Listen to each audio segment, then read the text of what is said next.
Last week in football, Liverpool lose again. For the fourth game in a row, Liverpool suffered defeat. It came at the hands of Brentford, who beat them 3-2.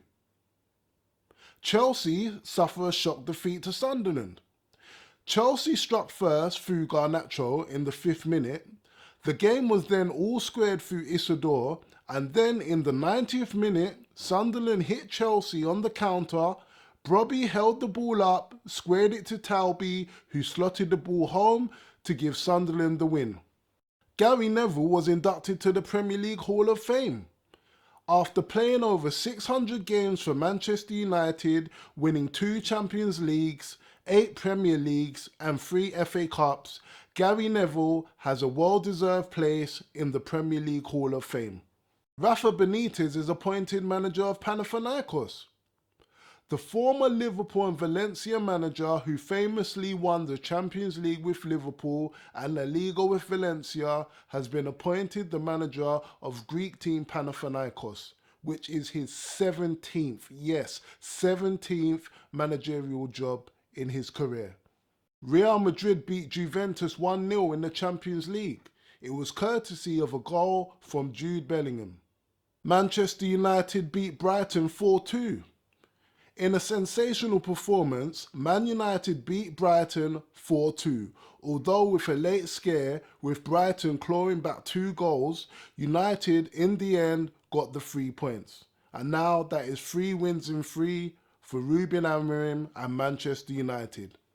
In the Scottish Premier League, Hearts beat Celtic.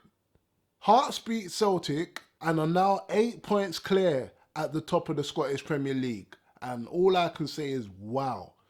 Personally, I don't cover much of the Scottish League, but if Hearts manage to pull this off, this will be one of the greatest achievements in football because it will be the first time in 40 years that a team that was not either Celtic or Rangers won the SPL. And do you want to know who managed the team that last done it? You guessed it. The greatest ever manager in not only football but sport, Sir Alex Ferguson, when he won it with Aberdeen in 1985. Sunday was El Clasico day. Real Madrid defeated Barcelona 2-1 on Sunday in El Clasico at the Bernabeu.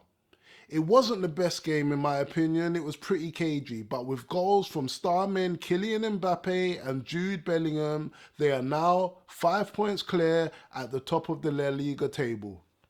Arsenal are 6 points clear at the top of the table. They played Crystal Palace at home and beat them 1-0 with a goal, ironically, from ex-Palace man Eze. And lastly, Aston Villa beat Manchester City 1-0 with a goal from Matty Cash on the 19th minute, which means for now at least, Manchester City have dropped out of the top 4. And that was last week in football.